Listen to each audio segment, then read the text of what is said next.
नमस्कार dear students, एक और नई वीडियो पर आपका स्वागत है। कल मैंने आप सभी छात्रों के लिए एक वीडियो अपलोड किया था, जैसे कि यहाँ पर आप स्क्रीन पर देख सकते हो। 23 आवर उस वीडियो को हो भी चुका है, यानी कि अपलोड हुए, और यहाँ पर अपने जो 40,000 सब्सक्राइबर है वो भी कंप्लीट हो चुके हैं। आज के इस वीडियो में आपको मैं सीएम अनुप्रति कोचिंग योजना के बारे में बताने वाला हूँ। उस वीडियो में मैंने काफी छात्रों के जो कमेंट है वो देखे हैं। काफी छात्रों के लगातार कमेंट आ रहे हैं कि सर जो आपने ये अनुप्रति कोचिंग योजना बताई है, इसके फोरम कब से स्टार्ट होने वाले हैं। देखिए, यहाँ पर कल एक नोटिस जारी हुआ था, इसमें आपने ध्यान दिया होगा कि यहाँ पर बोला गया था 19 तारीख को कल जारी हो गया था कि मुख्यमंत्री अनुप्रति कोचिंग योजना गढ़ विभिन्न जो प्रोफेशनल कोर्स है, जिसमें कि आपका नीट हो गया, उसके बाद में क्रेट हो गया, हेतु आयोजित प्रवेश परीक्षाओं और जो सरकारी नौकरी की जो तैयारी करते हैं जो स्टूडेंट, उनके लिए जो कोचिंग संस्थान है, कोचिंग संस्थानों का जो रजिस्ट्रेशन है वो आपका स्टार्ट हो चुका था, जो कि आपका 30 नवंबर से लेकर, मतलब कि 20 नवंबर से लेकर 30 नवंबर तक आपका होगा। उसके बाद में दिसंबर में आपके फोरम है इस योजना के लिए वो स्टार्ट हो जाएंगे। ठीक है, ये बात क्लियर हो गई। नेक्स्ट, उसके बाद में काफी छात्रों के मेरे पास में कमेंट आ रहे थे कि सर जैसे कि मेरे फैमिली में काफी जो मेंबर है एक तरीके से गवर्नमेंट जॉब में है, क्या मैं फॉर्म भर सकता हूं? और सर जैसे कि मैं एक तरीके से राजस्थान पुलिस के लिए अप्लाई करता हूं, तो उसके लिए एलिजिबिलिटी है वो क्या रहेगी? क्योंकि मैंने एक ई पेपर लगाया था आप सभी छात्रों के लिए, यहाँ पर आप स्क्रीन पर देख भी सकते हो। इसमें जो ये इस साइड में है, इस साइड में तो आप छोड़िए, बाकी 30,000 छात्रों के लिए ये योजना होने वाली है। इसमें देखो बिल्कुल क्लियर कर देता हूँ, जो यूपीएससी के स्टूडेंट है, जो स्टूडेंट यूपीएससी से करते हैं, जो आईएएस आरएएस की तैयारी करते हैं, उसके लिए 600 सीटें यहाँ पर रिजर्व की गई है। बाकी जो आरएएस के लिए 1500 सीटें रिजर्व की गई है, और उसी के बाद में 3600 पे ग्रेड पर यहाँ पर 2400 सीट आपकी रिजर्व की गई है एसआई के लिए। रीट के लिए देखो, नोट थर्ड ग्रेड, ओनली जो रीट के स्टूडेंट है, जो रीट की तैयारी करना चाहते हैं, फ्री में 4500 सीट रिजर्व की गई है। साथ ही में जिस कोचिंग में, देखो कोई भी कोचिंग रजिस्ट्रेशन करती है वो सरकार के अधीन रहेगी, उसमें आप एडमिशन लोगे, एडमिशन के लिए आपको प्रोसेस फॉर्म भरना पड़ेगा। फॉर्म के बाद में लिस्ट आएगी, लिस्ट में आपका नाम आएगा, नाम आने के बाद में उस कॉलेज में जाकर डॉक्यूमेंट्स आपको सबमिट करवाने होंगे। उसी के बाद में अगर उस कॉलेज में आपको छात्रावास की सुविधा मिलती है तो 40,000 रुपए आपको और फ्री में मिलेंगे। अब यहाँ पर आरएसएसबी की भी जो रहती है उसके लिए 3600 सीट रहने वाली है, कांस्टेबल के लिए आपकी 2400, और उसके बाद में इंजीनियरिंग मेडिकल प्रवेश के लिए 12,000 सीटें रहेगी। क्लेट के लिए, क्लेट क्या होता है? क्लेट एक तरीके से एंट्रेंस एग्जाम होता है, जो कि एलएलबी के जो स्टूडेंट रहते हैं उनके लिए रहता है। उसी के बाद में यहाँ पर टोटल 30,000 सीटें हैं। अब उसके बाद में बिल्कुल यहाँ पर नोटिफिकेशन जारी हो चुका है। ठीक है, एक बार इसके माध्यम से आपको एक एक पॉइंट है वो मैं क्लियर करते हुए चलूंगा। क्या क्या एलिजिबिलिटी है वो रहने वाली है, एलिजिबिलिटी है वो भी मैं बिल्कुल क्लियर करूंगा। यहाँ पर ये देख भी सकते हो। ठीक है, वैसे तो ये जारी हो चुका था 15 तारीख को, 15 नवंबर को ये जारी हो गया था नोटिफिकेशन। इसके माध्यम से बिल्कुल क्लियर करूंगा। यहाँ पर देखने में थोड़ा ब्लर हो रहा होगा, ठीक है, तो इसको आप इग्नोर करिए, क्योंकि मैं आपको बताने वाला हूं जो आपकी सीएम अनुप्रति कोचिंग योजना है वो बिल्कुल एक तरीके से जो स्टूडेंट जिनकी फाइनेंशियल कंडीशन वीक रहती है, एक तरीके से कोचिंग करने में जो विभिन्न नामी संस्थान होते हैं, कोचिंग संस्थान होते हैं, वहां पर कोचिंग करने में असमर्थ रहते हैं, उन स्टूडेंट्स के लिए ये योजना होने वाली है। इस योजना के माध्यम से आपको यह भी क्लियर करूंगा, जो लास्ट ईयर जिन्होंने फॉर्म भरा था वो क्या फॉर्म भर पाएंगे। ठीक है, जो लास्ट ईयर फॉर्म भर दिए थे, जिनका नंबर आ गया था और नंबर आने के बाद में उन्होंने कोचिंग नहीं ली थी, तो वो इस बार फॉर्म नहीं भर पाएंगे। ठीक है, मैं पहले क्लियर कर रहा हूं। अब इसमें जो प्रोफेशनल कोर्सेज है उनके लिए भी आप फॉर्म भर पाओगे। साथ में जो सरकारी नौकरियों के लिए जो फॉर्म निकलते हैं वो मैंने क्लियर भी कर दिया। रीट हो गया आपका, जेई हो गया, उसके बाद में आपका नीट हो गया, उसके बाद में आपका राजस्थान पुलिस हो गया, आईएएस हो गया, पीएस हो गया, एसआई हो गया, सभी के लिए आप फॉर्म है वो भर पाओगे। क्लैट हो गया, सभी के लिए फॉर्म भर पाओगे। अब इनके पदों का वर्गीकरण मैं आपको क्लियर कर देता हूं। एक एक पॉइंट आपको अच्छे से समझाते हुए चलूंगा, आपको अच्छे से ध्यान देना है। ठीक है, क्योंकि आपका जो डाउट है वो नहीं रहना चाहिए, मेरी नजर में नहीं रहना चाहिए। ठीक है, अब यहाँ पर ये डिवाइड भी कर रखा है, जैसे एससी के लिए अलग है, एसटी के लिए अलग है, ओबीसी के लिए अलग है, ईडब्ल्यूएस के लिए अलग है, माइनॉरिटी के लिए अलग है, एमबीसी के लिए अलग है, और पीडब्ल्यूडीएस के लिए अलग है। एक बात आप समझ गए होंगे कि यहाँ पर जैसे ईडब्ल्यूएस दे रखा है, तो इसका मतलब ये है कि जो जनरल के स्टूडेंट है इसके लिए फॉर्म है वो नहीं भर पाएंगे। अगर आपके पास में ईडब्ल्यूएस है तो आप इसके लिए जो फॉर्म है वो भर पाओगे, वो मैं पहले ही क्लियर कर रहा हूं। ठीक है, काफी छात्रों का डाउट रहता है इसलिए। ठीक है, जैसे कि एक बार मैं नीचे चलकर क्लियर भी कर देता हूं। उसके बाद में आपको जितने भी जो पद है, पदों का वर्गीकरण आपको मैं क्लियर करूंगा। इस पॉइंट में आप देख सकते हो कि राजस्थान का एक तो आप मूल निवासी आप होने चाहिए, साथ में अनुसूचित जो जाति है, यानी कि एससी की बात की जा रही है, अनुसूचित जनजाति यानी एससी एसटी के स्टूडेंट भर सकते हो। अन्य पिछड़ा वर्ग के स्टूडेंट फॉर्म भर सकते हैं। जो अति पिछड़ा वर्ग हो गया जिसमें ईबीसी आ जाता है वो भर सकता है। आर्थिक पिछड़ा वर्ग हो गया वो भी स्टूडेंट है, छात्र छात्राएं हैं, वो फॉर्म भर सकते हैं। साथ ही में इस योजना का संचालन सामाजिक न्याय एवं अधिकारिता विभाग के द्वारा किया जाता है। ठीक है, ये स्टूडेंट फॉर्म भर सकते हैं, इसमें बिल्कुल क्लियर हो चुका है। यानी कि एससी के स्टूडेंट फॉर्म भर सकते हैं, उसके बाद में आपके एसटी के स्टूडेंट है वो फॉर्म भर सकते हैं, उसी के बाद में जो ओबीसी के स्टूडेंट है, ओबीसी के जो स्टूडेंट है वो भी इसके लिए जो फॉर्म है वो भर सकते हैं। ठीक है, ओबीसी के बाद में नेक्स्ट आपको मैं क्लियर कर दूं, ओबीसी के बाद में जो एमबीसी के स्टूडेंट है वो भी एक तरीके से फॉर्म है, इसके लिए वो भर सकते हैं। ठीक है, एमबीसी के बाद में अगर मैं बात करूं ईडब्ल्यूएस, जो स्टूडेंट जिनके पास में ईडब्ल्यूएस है वो स्टूडेंट भी इसके लिए जो फॉर्म है वो भर पाएंगे। उसी के बाद में ईडब्ल्यूएस के बाद में आपको नेक्स्ट में क्लियर करूं, माइनॉरिटी के जो स्टूडेंट है वो फॉर्म भर पाएंगे। ठीक है, साथ ही में जनरल के स्टूडेंट है, इसके लिए फॉर्म है वो नहीं भर पाएंगे। अब आपको मैं क्लियर करता हूं, बिल्कुल यहां पर 30,000 पदों पर, कितने पदों पर? 30,000 पदों पर यह भर्ती है। मतलब कि एक तरीके से योजना है, राजस्थान की सबसे बड़ी योजना है, एक तरीके से फ्री योजना है। इस योजना का स्टूडेंट फरवरी मार्च से लगातार कर रहे हैं। ठीक है, अब यहाँ पर 30,000 पदों का वर्गीकरण है वो किया गया है, यहाँ पर आप स्क्रीन पर देख भी सकते हो। तो चलिए बात करते हैं फर्स्ट में जिस योजना के, इस योजना का जो फर्स्ट पहलू है उसके बारे में बात करते हैं।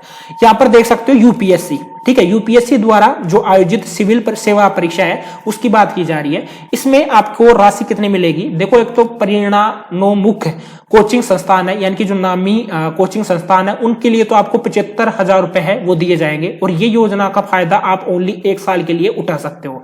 इसमें क्या रहेगा, इसमें जैसे आपको फॉर्म भरना है ई मित्र के माध्यम से, ई मित्र के माध्यम से अगर आप फॉर्म भरते हो, फॉर्म भरने के बाद में आपको मतलब कि जो भी कोचिंग संस्थान है वो रजिस्ट्रेशन तो कर लेगी, 20 नवंबर से लेकर 30 नवंबर तक वो रजिस्ट्रेशन कर लेगी। उसके बाद में दिसंबर में फर्स्ट वीक में ही आपके फॉर्म स्टार्ट हो जाएंगे, आपको फॉर्म भरवा देना है। फॉर्म भरवाने के बाद में आपकी जो एलिजिबिलिटी है वो क्या होनी चाहिए, तभी आप फॉर्म भर पाओगे। साथ में ज्ञानवर्धक जो अन्य कोचिंग संस्थान है उनके लिए आपको 50,000 रुपए मिलेगा। ये आप कोचिंग में एडमिशन ले लोगे और ये जो पैसा है डायरेक्ट कोचिंग के अकाउंट में जाएगा, आपको ये पैसा है वो नहीं मिलेगा और आपको पैसा देने की जरूरत भी नहीं पड़ेगी कोचिंग को। ठीक है, जिन कोचिंग में छात्रावास रहेंगे, हॉस्टल वगैरह की सुविधा रहेगी, उसके लिए आपको कितना पैसा मिलेगा? उसके लिए आपको मिलेगा टोटल 40,000 रुपए। कितने रुपए? 40,000 रुपए की सहायता राशि है वो आपको दी जाएगी, जिसमें आपका खाना रहना, ठीक है, सब कुछ आपको उसमें मिल जाएगा। इसमें क्या है कि अगर आप यूपीएससी की तैयारी करते हो, जिसमें आपका एक तरीके से आईपीएस भी आ जाता है, आईएएस भी आ जाता है, ठीक है, यूपीएससी की तैयारी करते हो तो आपका स्नातक होना चाहिए। साथ में स्नातक के अंतिम 2 वर्षों में आपका अध्ययनरत आप होने चाहिए। साथ में कक्षा 12वीं में आपके 60% है होनी चाहिए। अब कक्षा 12वीं में यहाँ पर किसी भी पर्टिकुलर सब्जेक्ट के लिए क्लियर नहीं किया गया कि आपके बायो में 60% होना चाहिए, कॉमर्स में, मैथमेटिक्स में या आर्ट्स में, ऐसा बिल्कुल नहीं बोला गया है। साथ में स्नातक में अंतिम वर्ष यानी कि आपका फर्स्ट ईयर में अगर आप हो तो फॉर्म नहीं भर पाओगे। ठीक है, अगर आप सेकंड ईयर में हो या आप थर्ड ईयर में हो तो आप इसके लिए फॉर्म है वो भर पाओगे। अब एससी के लिए इसमें 131 पद है, एसटी के लिए 94, ओबीसी के लिए 94, ईडब्ल्यूएस के लिए 45 पद है, यानी कि टोटल 450 पद है। जैसा कि मैंने यहां पर आपको क्लियर भी किया था कि आईपीएस के लिए कितने पद है वो रहने वाले हैं। ठीक है, जैसे मैंने यूपीएससी के लिए क्लियर किया था, यहाँ पर 600 पदों की बात की जा रही है। यूपीएससी सिविल सेवा परीक्षा 600 आरपीएससी, ठीक है, 600 पदों की बात की जा रही है। और यहां पर जो पदों की बात की जा रही है वो 450 की जा रही है। ठीक है, तो आप इसको एग्जैक्ट मान सकते हो, क्योंकि यहाँ पर ये नोटिफिकेशन है वो सामाजिक न्याय एवं अधिकारिता विभाग की ऑफिशियल वेबसाइट पर आप देख पाओगे। यहाँ पर आपको आना है। ठीक है, यहाँ पर आने के बाद में आपको नीचे चल रहा है, नीचे यहाँ पर ये पॉइंट आपको देखने को मिल जाएगा, ये देख सकते हो 11 तारीख को ये जारी हो गया था, मतलब कि 13 तारीख को जारी हो गया था। देख सकते हो, इस गाइडलाइंस को आप ओपन करके देख सकते हो। यहीं से आपको मैं बता रहा हूँ, ये प्रूफ के लिए है, जिससे कि काफी छात्रों का जो डाउट है वो नहीं रहे। नेक्स्ट यहाँ पर बात करते हैं, अगर आपका आरपीएससी द्वारा आयोजित जो आपकी आरएएस एवं जो अधीनस्थ सेवा संयुक्त प्रतियोगी परीक्षा है उसके लिए क्या एलिजिबिलिटी आपकी होनी चाहिए। अगर आप आरएएस के लिए कोचिंग लेना चाहते हो फ्री में, तो उसमें जैसे आपका राजस्थान में अगर बात करें तो स्प्रिंग बोर्ड भी आ जाता है उसमें। अगर आपकी कोचिंग है परिणामोन्मुख कोचिंग संस्थान है, उनके लिए आपको 50,000 रुपए मिलेगा। साथ में ज्ञानवर्धक अन्य कोचिंग संस्थाओं के लिए आपको 40,000 रुपए मिलेगा। इसके लिए एलिजिबिलिटी क्या होनी चाहिए? साथ में आप इस योजना का फायदा है वो 1 साल के लिए, 1 साल में फ्री कोचिंग योजना आप ले सकते हो। इसमें आपका स्नातक होना चाहिए, स्नातक के अंतिम 2 वर्षों में आपका अध्ययनरत आप होने चाहिए, यानी कि आप सेकंड ईयर में हो, फाइनल ईयर में हो तो फॉर्म भर सकते हो। साथ में आपकी मतलब कि 12th में आपकी 60% है वो होनी चाहिए। इसमें 900 पदों की यहाँ पर बात की गई है। नेक्स्ट यहाँ पर बात करते हैं, आरपीएससी द्वारा आयोजित सब इंस्पेक्टर एवं एवं पूर्व में 3600 पे ग्रेड पे तथा वर्तमान में पे मैट्रिक्स में पे लेवल 10 एवं ऊपर की अन्य परीक्षाएं। ठीक है, तो आरपीएससी की यहां पर बात की जा रही है। ठीक है, इसमें आरपीएससी में आपका आ जाता है एसआई यानी कि सब इंस्पेक्टर। ठीक है, अगर एसआई के लिए आपको फ्री में कोचिंग लेनी है तो उसके लिए आपको मिलेंगे टोटल 20,000 रुपए। ठीक है, और ये 6 माह तक आपको फ्री में कोचिंग मिलेगी। और वो कोचिंग संस्थान एक तरीके से नामी कोचिंग संस्थान रहते हैं जहां पर आप जाकर कर सकते हो, वहां पर पैसा आपको किसी भी तरीके से देने की जरूरत नहीं पड़ेगी। अब आपके लिए डॉक्यूमेंट्स क्या क्या लगेंगे वो डॉक्यूमेंट्स भी मैं क्लियर करूंगा, तो थोड़ा पेशेंस रखें। अब यहां पर देख सकते हो इसमें एलिजिबिलिटी क्या होनी चाहिए। एलिजिबिलिटी इसमें स्नातक और स्नातक के आप अंतिम 2 वर्षों में आप होने चाहिए। साथ में कक्षा 12वीं में आपके अगर 50% भी है तो भी आप इस योजना के लिए है वो आवेदन है वो कर सकते हो। 2100 पद इसमें टोटल रहने वाले, यानी कि 2100 आपकी सीटें रहेगी। 2100 के लिए देखो, मुझे पता है कि 2100 के लिए तकरीबन 2000 या एक तरीके से मतलब कि 2000 नहीं 5 से 10,000 फॉर्म लगेंगे, तो 2100 स्टूडेंट्स को यहाँ पर सेलेक्ट किया जाएगा। नेक्स्ट रीट के लिए बात कर रहा हूं। देखो रीट की बात की जा रही है, यहाँ पर थर्ड ग्रेड भर्ती की बात नहीं की जा रही है कि आपको थर्ड ग्रेड भर्ती के लिए भी एक तरीके से फ्री में कोचिंग मिलेगी। नहीं, ओनली जो रीट की तैयारी करना चाहते हैं उनको मिलेगा और यहाँ पर 15,000 रुपए आपको मिलेगा। ठीक है, और 4 माह की ओनली फ्री कोचिंग योजना मिलेगी। इसमें जो स्टूडेंट बीएड बीएसटीसी एवं कक्षा 12वीं में आपके 50% तो होने चाहिए। अब देखो यहाँ पर एक बात ध्यान रखना, यहाँ पर बीएड बीएसटीसी की तो बात कर ली गई है, यानी जो स्टूडेंट पीटीटी से बीएड कर रहे हैं या बीएसटीसी कर रहे हैं, तो यहां पर एक बात ध्यान रखना कि इसमें जो एक तरीके से अपेयरिंग वाले जो स्टूडेंट है वो फॉर्म नहीं भर सकते। ध्यान रखना कि अगर जैसे आप बीएसटीसी कर रहे हो और बीएसटीसी के आप सेकंड ईयर में हो या फर्स्ट ईयर में हो तो आप इसके लिए फॉर्म नहीं भर पाओगे, क्योंकि यहाँ पर ऐसा कुछ लिखा नहीं गया है। तो इसका एक बात क्लियर है कि जिनके पास में अभी फिलहाल जिनका डिप्लोमा क्लियर हो चुका है, जिन्होंने ऑलरेडी बीएड या बीएसटीसी कंप्लीट कर रखी है, वो स्टूडेंट इसके लिए फॉर्म है वो भर पाएंगे। अपेयरिंग वाले फॉर्म है वो नहीं भर पाएंगे। ठीक है, ये बात मैंने क्लियर कर दी। यहां से एक बार मैं चेंज कर लेता हूं। ठीक है, देखने में आपको इजी रहेगा।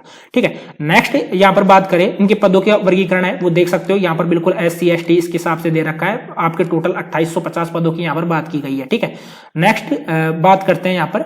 नेक्स्ट जो आपका है वो है आपका RSSB। ठीक है, RSSB के द्वारा यानी कि RSSB Rajasthan staff selection board, ठीक है, RMSSB बोर्ड हो गया। ठीक है, उसके द्वारा जो आयोजित जैसे पटवारी हो गया, कनिष्ठ सहायक हो गया, इसके हेतु जो पूर्व की पे ग्रेड 2400 तथा वर्तमान में पे लेवल 5 से ऊपर तथा पूर्व की ग्रेड पे 3600 एवं पे लेवल 10 से कम की अन्य परीक्षाएं हैं तो उसके लिए आप फॉर्म भर सकते हो, जिसके लिए आपको 10,000 रुपए आपको फ्री कोचिंग के लिए मिलेंगे। 4 माह तक ये कोचिंग फ्री में आप कर सकते हो।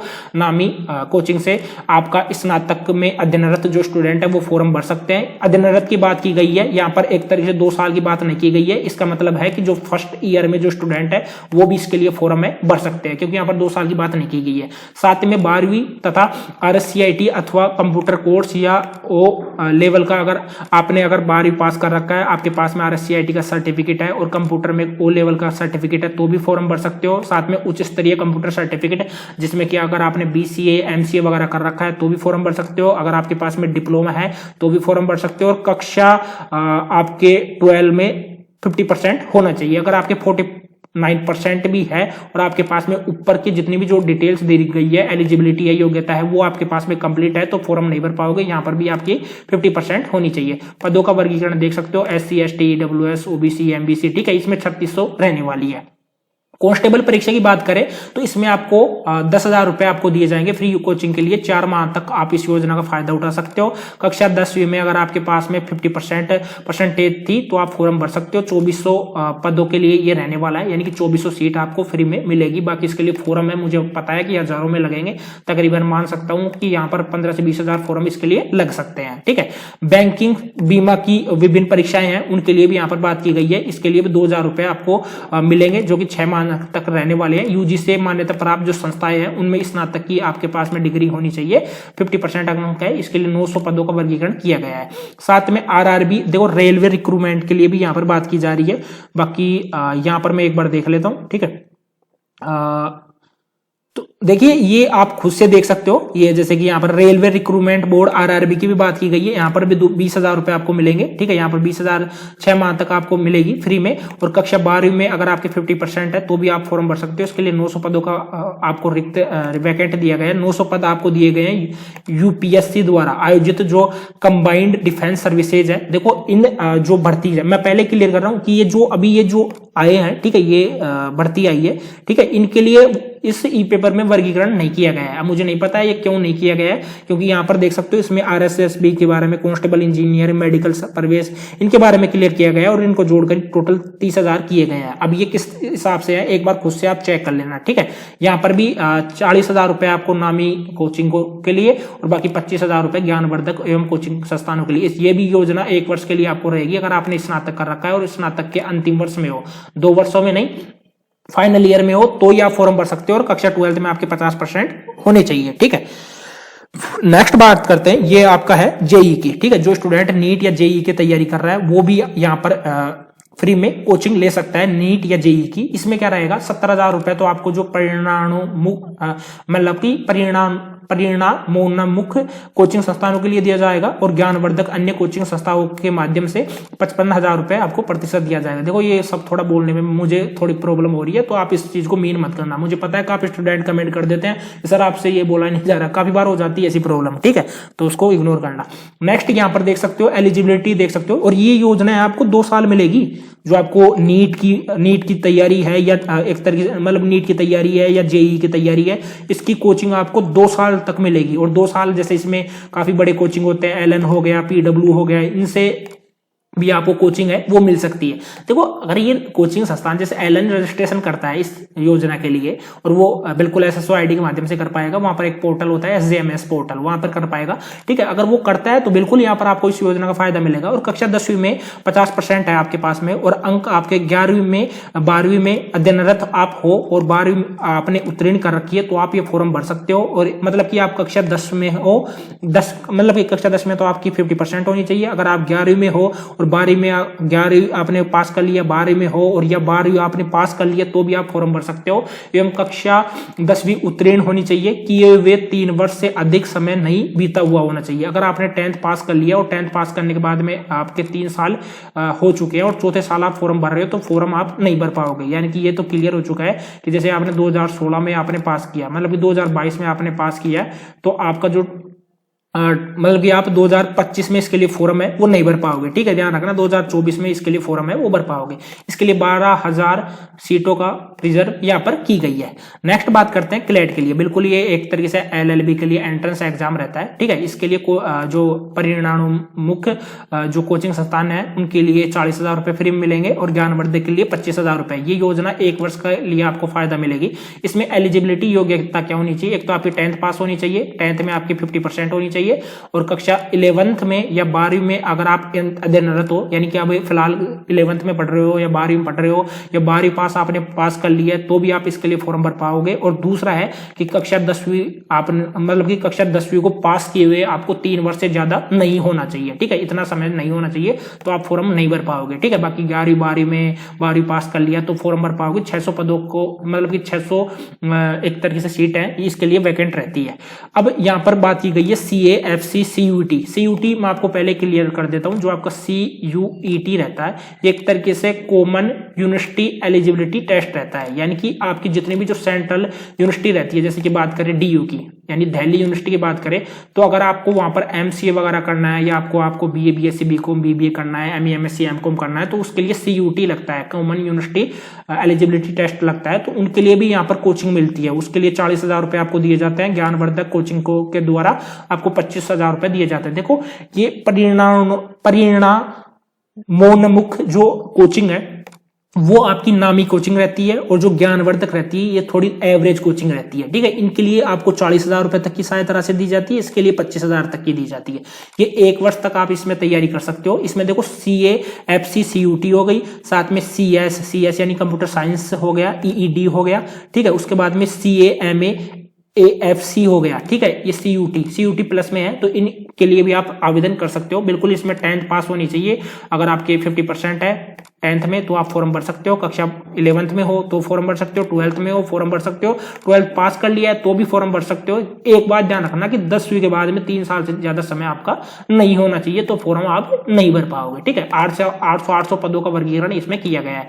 टोटल यहाँ पर 15,000 पदों का वर्गीकरण किया गया है, जिसमें कि आपको देखो फर्स्ट में मैंने 4350 सीटें बताई थी, 3150 सीटें, 3150 सीटें, 1500 सीटें, 1500 सीटें, 750 सीटें, 600 सीटें, इस तरीके से यहाँ पर पदों का वर्गीकरण है वो किया गया है। ठीक है, नेक्स्ट अब मैं बात करता हूं इसमें डॉक्यूमेंट्स आपके क्या क्या लगेंगे। अब डॉक्यूमेंट्स का मैं क्लियर करूंगा, उसके बाद में एक इंपॉर्टेंट बात और है जो आपको मुझे बताना है, जो कि काफी ज्यादा इंपॉर्टेंट रहेगी। तो मुख्यमंत्री अनुप्रति कोचिंग योजना के संचालन हेतु सामाजिक व न्याय अधिकारिता विभाग नोडल होगा। ठीक है, आवेदन प्रक्रिया आपको बढ़नी है, ये आपको कैसे भरना है, फॉर्म कैसे भरना है वो आपको मैं क्लियर करूंगा। देखो इसमें प्रोसेस का मैं फर्स्ट में क्लियर कर देता हूं, उसके बाद में आपके डॉक्यूमेंट्स की मैं बात करूंगा। देखो फर्स्ट में क्या होता है, फर्स्ट में आपका लगता है फॉर्म। ठीक है, फर्स्ट में आपका लगता है फॉर्म लगता है फर्स्ट में, ये आपका फर्स्ट पॉइंट हो गया, फॉर्म लगता है। फॉर्म के बाद में नेक्स्ट पॉइंट क्या होता है, नेक्स्ट पॉइंट की अगर मैं बात करूं तो नेक्स्ट पॉइंट आपका रहता है लिस्ट। ठीक है, इसके बाद में आपकी शॉर्ट लिस्ट आती है। फर्स्ट में आपका फॉर्म लगता है, फॉर्म लगने के बाद में आपकी लिस्ट आती है, शॉर्ट लिस्ट आती है। अगर उस लिस्ट में आपका नाम आ जाता है, ये आपका सेकंड पॉइंट होता है। और लिस्ट में ही आपको क्या करना होता है, लिस्ट में ही आपको एक तरीके से आपको जैसे मैं बात करूं यहाँ पर एक तरीके से आपको कोर्स सेलेक्ट करना पड़ता है। कोर्स के साथ में आपको क्या करना पड़ता है, कोर्स के साथ में आपको जो कोचिंग है, ठीक है, सीईओ, मैं या सीईओ लिख देता हूँ और यहाँ पर कोर्स हो गया, ये दो आपको सेलेक्ट करना होता है। ठीक है, सेकंड पॉइंट हो गया। थर्ड पॉइंट आपका रहता है कि वेरिफिकेशन, उसके बाद में कोचिंग के द्वारा वहां पर आपका वेरिफिकेशन है वो किया जाता है। ठीक है, वेरिफिकेशन किया जाता है। वेरिफिकेशन में आपके जो डॉक्यूमेंट्स हैं, डॉक्यूमेंट्स आपको लगाने पड़ते हैं। ठीक है, ध्यान रखना डॉक्यूमेंट्स आपको लगाने पड़ते हैं। अब डॉक्यूमेंट्स का मैं क्लियर करूंगा, उसके बाद में फोर्थ पॉइंट रहता है, वहां पर कोचिंग आपको मिलती है। ठीक है, उसके बाद में आपको क्या है, कोचिंग वहां पर मिलती है। और कोचिंग में अगर उस कोचिंग में आपको छात्रावास की सुविधा मिलती है तो छात्रावास की सुविधा भी आप वहां से ले सकते हो, उसमें कोई प्रॉब्लम है वो नहीं रहती है। ठीक है, इस तरीके से पूरा प्रोसेस रहता है जो कि यहाँ पर मैंने क्लियर कर दिया। अब ये आपका फोर्थ पॉइंट रहता है। अब यहाँ पर थर्ड पॉइंट में आपको जो वेरिफिकेशन है उसमें आपके डॉक्यूमेंट्स लगते हैं। डॉक्यूमेंट्स का मैं क्लियर करूंगा, जैसे कि यहाँ पर नीचे देख सकते हो। बाकी देखो अगर यहाँ पर कुछ डॉक्यूमेंट्स आपको सो जाते हैं तो ठीक है, बाकी नहीं तो मैं आपको यहीं से मैं बता दूंगा लिख के। ठीक है, कोई प्रॉब्लम नहीं है क्योंकि अपने पास में वो सुविधा है। यहाँ से नीचे आपको देखने को मिलेगा डॉक्यूमेंट्स के लिए। ठीक है, क्या क्या डॉक्यूमेंट्स लगे ये देख सकते हो। सातवां पॉइंट देख सकते हो, कोचिंग संस्थान द्वारा अपलोड किए जाने वाले दस्तावेज। आप टेंशन मत करिए, ये पीडीएफ मैं आपको टेलीग्राम पर अपलोड कर दूंगा जिससे कि आप देख भी पाओगे। यहाँ से देख पा रहे हो, टेलीग्राम पर और देख पाओगे जिससे कि आपको और भी अच्छे से समझ में आ जाएगा। फर्स्ट है आपका कोचिंग संस्थान वैधानिक पंजीयन प्रमाण पत्र एवं संस्थान की कार्यकारिणी पंजीकृत दस्तावेज। ठीक है, चलिए एक बार मैं आपको वैसे बता देता हूं। देखो एक तो आपका इसमें आधार कार्ड हो गया। ठीक है, एक आधार कार्ड आपका हो गया। ठीक है, ए से आप समझ जाना। उसके बाद में नेक्स्ट आपका जन आधार कार्ड हो गया। दो डॉक्यूमेंट्स तो आपकी ये हो गए। उसके बाद में आपका मूल निवास हो गया। ठीक है, तीसरा डॉक्यूमेंट्स आपका हो गया मूल निवास। मूल निवास के बाद में नेक्स्ट आपकी हो गई जाति। जाति आपकी इंपोर्टेंट है, जो एससी, उसके बाद में SC, ST, OBC, MBC, EBC, उसके बाद में ईडब्ल्यूएस हो गया। ठीक है, वो स्टूडेंट फॉर्म भर पाएंगे। और उसके बाद में नेक्स्ट आपको मैं क्लियर कर दूं, देखो ये डॉक्यूमेंट्स तो आपके हो ही गए। डॉक्यूमेंट्स के बाद में एक आपके बैंक की फोटोकॉपी। ठीक है, बैंक अकाउंट आपका चाहिए होगा। 5 डॉक्यूमेंट्स हो गए। बैंक के बाद में अगर नेक्स्ट मैं आपको क्लियर करूं, ये तो नॉर्मल डॉक्यूमेंट्स आपके हो ही गए जो कि मैंने यहाँ पर क्लियर कर दिया। अब इसके बाद में एक आपका आय प्रमाण पत्र लगता है। ठीक है, आय प्रमाण पत्र आपका लगता है जो कि यहाँ पर मैं आपको क्लियर कर रहा हूँ। आय प्रमाण पत्र में आपको सबसे जो इंपॉर्टेंट बात आपको ध्यान में रखनी होगी, वो सबसे ज्यादा इंपॉर्टेंट है। उसमें क्या है कि 8 लाख से अधिक 8 लाख से अधिक आपके परिवार की जो वार्षिक आय है वो नहीं होनी चाहिए। अगर 8 लाख से अधिक आपके परिवार की वार्षिक आय है तो आप इसके लिए जो फॉर्म है वो नहीं भर पाओगे। ठीक है, ध्यान रखना ये चीज। नेक्स्ट आपको मैं क्लियर करूं, मूल निवास, जाति, बैंक पासबुक, ये नॉर्मल डॉक्यूमेंट्स है आपके लगते हैं। अब इसी के बाद में कोचिंग संस्थान द्वारा जो अपलोड किए जाने वाले दस्तावेज है उसकी बात करें तो यहाँ पर फर्स्ट में कोचिंग संस्थान का जो वैधानिक पंजीयन प्रमाण पत्र है ये आपका लगता है। देखो ये नॉर्मल डॉक्यूमेंट्स मैंने बता दिए और इंपॉर्टेंट है वो आपको मैं क्लियर कर रहा हूँ जिससे कि आपका डाउट नहीं रहेगा, क्योंकि इस वीडियो को जब आपके फॉर्म स्टार्ट होंगे तो तब भी मैं इस वीडियो को आपके टेलीग्राम बॉक्स में डाल दूंगा, जिससे डालने के बाद में आपको और भी जो चीजें हैं वो पता लग जाएगी। ठीक है, साथ ही में कोचिंग संस्थान द्वारा पिछले 3 वर्षों में संपादित जो गतिविधियों की संस्था प्रभारी द्वारा प्रमाणित जो वर्षवार रिपोर्ट है वो यहाँ पर दी जाएगी। यदि कोचिंग ठीक है संस्थान की शैक्षणिक क्षेत्र में कोई विशेष उपलब्धि हो तो उसको भी साक्ष्य दस्तावेज के साथ में प्रमुखतः अंकित करें। ठीक है, ये जानकारी यहाँ पर दी गई है। ठीक है, कोई प्रॉब्लम नहीं है। यहाँ पर बोला गया कि कोचिंग संस्थान द्वारा पिछले 3 वर्षों से संपादित गतिविधियों की। ठीक है, अब इसमें एक सबसे इंपॉर्टेंट बात मैं क्लियर कर देता हूं। अगर आपने लास्ट ईयर इसके लिए फॉर्म भरा है, ठीक है, लास्ट ईयर आपने इसके लिए जो फॉर्म है वो भरा है और फॉर्म भरने के बाद में आपने कोचिंग में एक तरीके से एडमिशन नहीं लिया, वो कोचिंग मिल गई और आपने एडमिशन नहीं लिया तो आप सेकेंड ईयर में उसके लिए फॉर्म है वो नहीं भर पाओगे। अगर आपने फर्स्ट में भर लिया और आपकी कोचिंग 2 साल की है, ठीक है, 2 साल की है, तो आपको इस साल उसको रिन्यू करवाना पड़ेगा, ये ध्यान रखना। नेक्स्ट मैं क्लियर करूं कि कोचिंग संस्थान के पिछले 3 वर्षों की सीए द्वारा प्रमाणित वर्षवार ऑडिटेड रिपोर्ट में वित्तीय विवरण के दस्तावेज आपके लगेंगे। कोचिंग संस्थान में कार्यरत पूर्व कालिक शिक्षकों की सूची, यानी कि उसमें आपके नाम हो गया, विषय हो गया, अनुमेय मत हो गया, योग्यता के अनुसार, जो कि संस्था के प्रभारी और सीए द्वारा संयुक्त रूप से प्रमाणित हो। नेक्स्ट है कोचिंग संस्थान द्वारा संचालित कोचिंग सेंटरों के भवन का स्वामित्व दस्तावेज, अनुबंधित किराया समझौते के दस्तावेज में संबंधित फ्लोर प्लान का ब्लूप्रिंट एवं संस्थान के मौजूदा समग्र बुनियादी ढांचे की फोटो तथा क्लासरूम की बैठक क्षमता के संबंध में संस्थान प्रभारी का द्वारा प्रमाणित दस्तावेज आपका होना चाहिए। ठीक है, ये चीज यहाँ पर क्लियर की गई है। नेक्स्ट है कि कोचिंग संस्थान के चालू बैंक करंट अकाउंट का विवरण में आईएफएससी कोड का प्रमाणित दस्तावेज आपके पास में होना चाहिए। कोचिंग संस्थान के नाम जारी पैन कार्ड एवं संस्थान द्वारा भरे गए पिछले 3 वर्षों के सीए द्वारा प्रमाणित वर्षवार आयकर रिटर्न के प्रमाणित दस्तावेज आपके पास में होनी चाहिए। यानी कि ये जो सब कुछ बताया गया है ये एक तरीके से कोचिंग संस्थान द्वारा अपलोड किए जाने वाले दस्तावेज यहाँ पर क्लियर किए गए हैं। ठीक है, बाकी मैंने यहाँ पर बताया कि अगर कोई कोचिंग संस्थान भी अगर देख रहा हो तो उनको ये चीजें ध्यान में रखनी होगी। बाकी आपके लिए जो डॉक्यूमेंट्स लगेंगे वो डॉक्यूमेंट्स ये लगने वाले हैं जो कि मैंने बिल्कुल यहाँ पर एक पॉइंट है वो क्लियर कर दिया है। कोचिंग संस्थान का मैंने इसलिए बता दिया, अगर कोई स्टूडेंट देखना भी चाहता है तो वो देख सकता है, बाकी आपके लिए इंपॉर्टेंट नहीं था। मैंने वो जो डॉक्यूमेंट्स बताए वो ही आपके लिए इंपॉर्टेंट थे। ठीक है, नेक्स्ट यहाँ पर बात करते हैं जो कि अगर इंपोर्टेंट रहेगी, ये देख सकते हो यहाँ पर बात किया गया कि अभ्यर्थियों की पात्रता क्या होनी चाहिए। बिल्कुल राजस्थान के मूल निवासी होनी चाहिए। अभ्यर्थी अनुसूचित जाति हो गया, अनुसूचित जनजाति हो गया, अन्य पिछड़ा वर्ग हो गया, अति पिछड़ा वर्ग हो गया, आर्थिक पिछड़ा वर्ग हो गया, अल्पसंख्यक वर्ग का सदस्य हो गया, विशेष योग्य जन हो गया। बिल्कुल मैंने बात कर ली है SC ST OBC EBC EWS, उसके बाद में MBC, वो छात्र यहाँ पर फॉर्म भर सकते हैं जो कि यहाँ पर ये जाति दे रखी है। साथ में जिनके माता पिता या अभिभावक राजकीय कार्मिक नहीं है। ठीक है, ध्यान रखना कि राजकीय कार्मिक मतलब कि एक तरीके से गवर्नमेंट जॉब में नहीं है, तो माता पिता अभिभावक अभ्यर्थी की आय को सम्मिलित करते हुए अगर वार्षिक आय 8 लाख तक हो, अथवा अभ्यर्थी जिनके माता पिता अभिभावक राजस्थान सरकार में राजकीय कार्मिक है तो कार्मिक का पे मैट्रिक्स का अधिकतम लेवल 11 तक हो और सकल वेतन एवं अन्य समस्त स्रोतों सहित कुल वार्षिक परिवार आय 8 लाख यानी कि 8 लाख तक हो, अथवा अभ्यर्थी जिनके माता पिता अभिभावक केंद्र सरकार में राजकीय कार्मिक है और तो पे मैट्रिक्स का अधिकतम लेवल 6 तक हो और सकल वेतन एवं अन्य समस्त स्रोतों सहित कुल वार्षिक परिवार की आय 8 लाख तक हो। ध्यान रखना, एक तो जिनके माता पिता एक तरीके से गवर्नमेंट अधिकारी नहीं है और माता पिता अभ्यर्थी का आय को सम्मिलित करते हुए उनकी परिवार की वार्षिक आय 8 लाख होनी चाहिए, 8 लाख से अधिक नहीं होनी चाहिए। एक जिनके माता पिता राजस्थान सरकार में एक तरीके से गवर्नमेंट टीचर वगैरह हो, ठीक है, यानी गवर्नमेंट विभाग में हो, तो उनकी पे मैट्रिक्स है वो अधिकतम 11 लेवल तक की होनी चाहिए, इससे अधिक है तो फॉर्म नहीं भर पाओगे।